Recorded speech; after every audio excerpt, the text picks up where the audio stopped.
How many sounds did you just hear?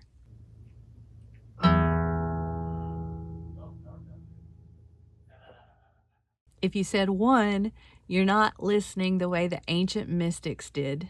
That single note contains an entire cosmos, an infinite hierarchy of overtones, spiraling upward, one quieter than the next, still present. The fundamental, the octave, the fifth, the major third, all of them singing and ringing simultaneously. I didn't create all those overtones. They were always there. We just have to learn to put ourselves in the right state of mind to hear them. Today I'm talking about why monks, mathematicians, and metalheads all know something that a lot of people don't. That listening isn't passive. It's a practice. And when you train it correctly, it can literally rewire your brain and expand your consciousness.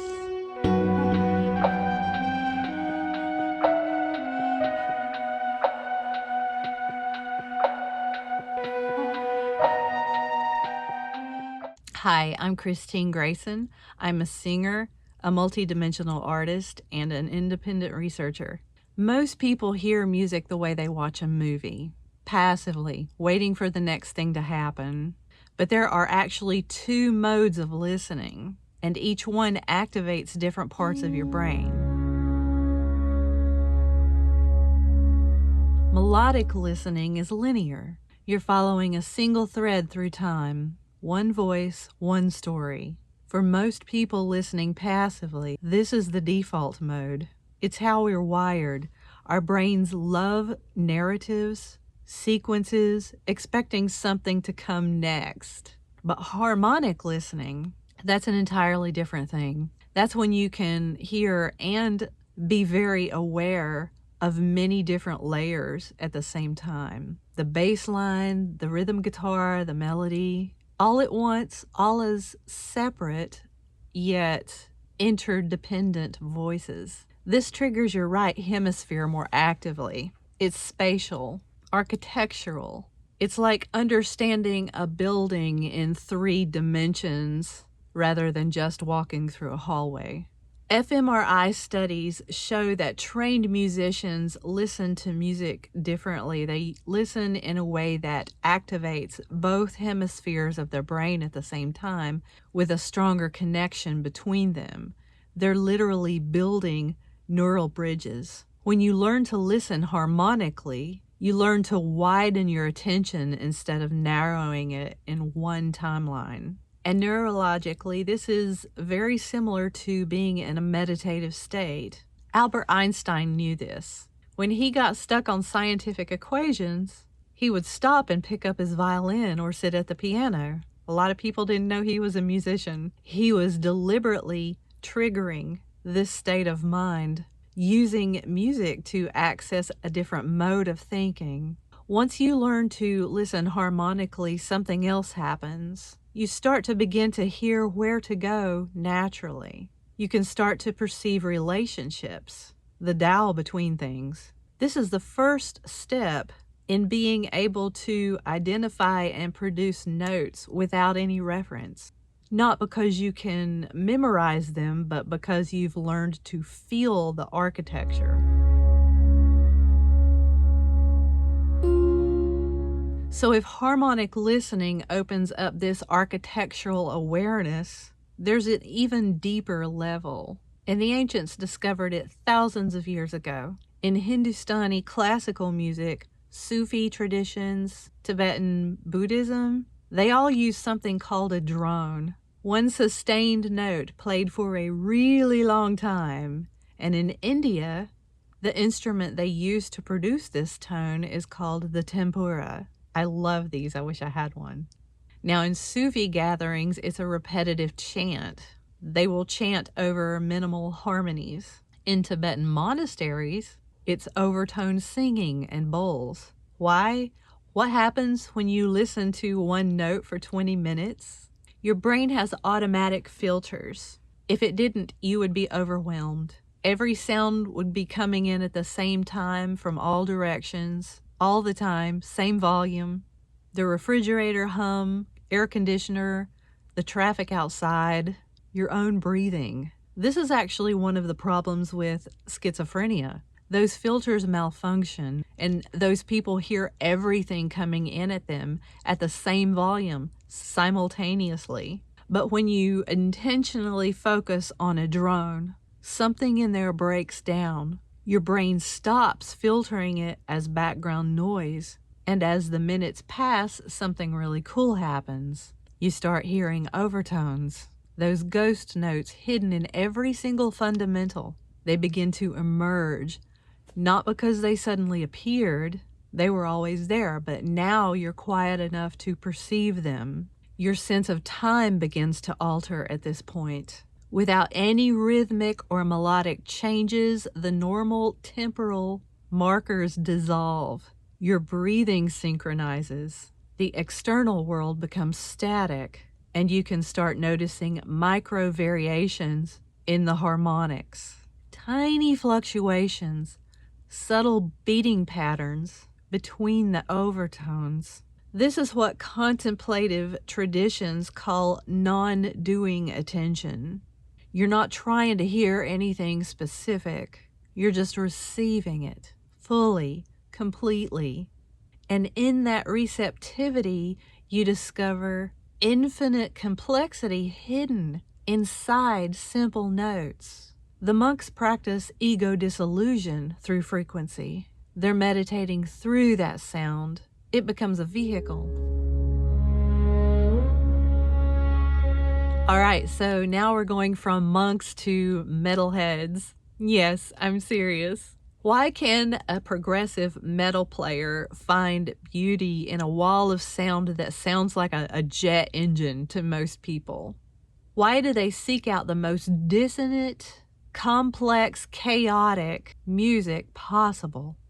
Because they're doing cognitive endurance training. Progressive metal bands like Meshuggah, they layer rhythms that don't line up. 7 beats against 5, 13 against 8. They sustain dissonant intervals that never resolve to anything pleasant.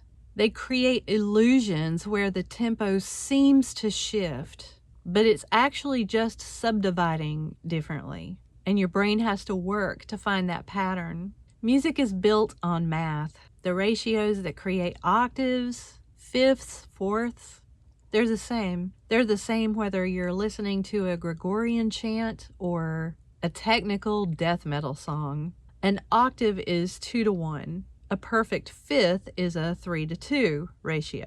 A perfect fourth is a 4-to-3. Now, when you listen to a Bach, now I don't know how to pronounce this word, fugue or fuge. Anyway, when you're listening to one of those or a polyrhythm from a technical death metal band, your brain is doing something similar to solving a mathematical proof. You're holding multiple threads of logic in your mind at the same time. You're tracking how they weave together. You're watching patterns emerge from chaos. Your brain's reward system initially resists unresolved dissonance. It wants that constant resolution. It's expecting something. But with repeated exposure to this kind of listening, you can develop new predictive models. Dissonance stops being aversive. It starts becoming information rich. You're literally expanding your capacity for cognitive complexity. This is why mathematicians and metal players sometimes overlap more often than people think. It's because they're both training the same skill, the ability to hold complex, abstract structures in the consciousness without letting that collapse into something simple. And the more you practice this, the more your brain learns to handle complexity everywhere, not just in music, in conversations, in problem solving, in how you perceive reality itself. This is where I believe music becomes something a little more than just entertainment. So here's where it all comes together.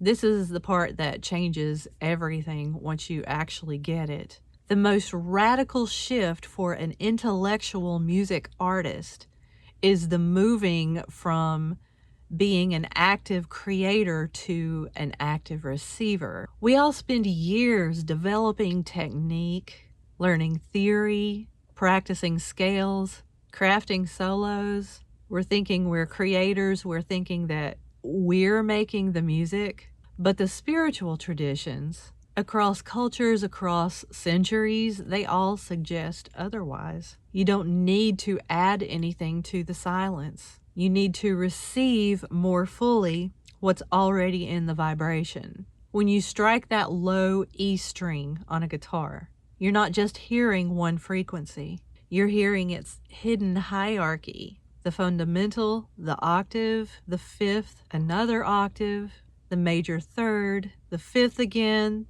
and the minor seventh, spiraling upward infinitely. This isn't mystical. It's acoustic physics. But the physics start to feel mystical when we really hear them. The math is already there.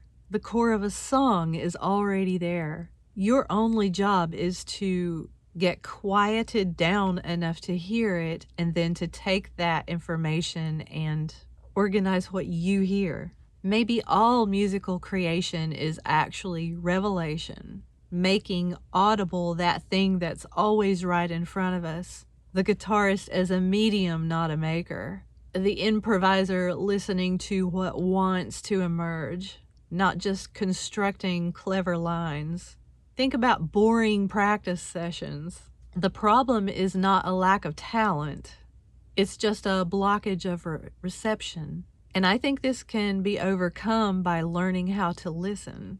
Every contemplative tradition discovered this independently, that attention is the ultimate spiritual technology. Effortless action through becoming perfectly receptive. And now even modern musicians who claim not to believe in anything, they still manage to find this inherent kind of connection to something larger through this kind of practice. Hours and hours of deep listening, deep practice. They're performing a ritual of receptivity, whether it's realized or not. Reality is a harmonic series. Patterns within patterns. Once you hear overtones in sounds, you start hearing them everywhere, in conversations, in nature, in your own thought patterns. And it does take practice. We live in a world that treats attention like a commodity, and that right there takes so much away from being a human who wants to explore new things. 15-second clips, algorithmic feeds, constant stimulation of the marketing kind. Deep listening has become countercultural resistance now. It's a rebellion. How? Because it requires time. You can't really speed listen to a raga or skip through a drone meditation if you really want to understand it. The experience isn't transferable. It has to happen inside your own consciousness. So here's what I want you to do. Find a drone, a tempera recording on YouTube, or just a sustained note on your guitar with a lot of reverb. Listen to it for 20 minutes and don't even try to hear anything specific. Just open yourself up to and receive what's happening to you. Notice when the overtones begin to emerge. Notice when your mind resists the lack of change. Notice when time starts to feel different. And then realize these overtones were always there. The complexity was always there. And now you're listening deeply enough. Music isn't something that's made. Music is something that's been happening to you your entire life. Something that's been echoing and vibrating through the universe for eternity. The ancients knew this. Now you do too.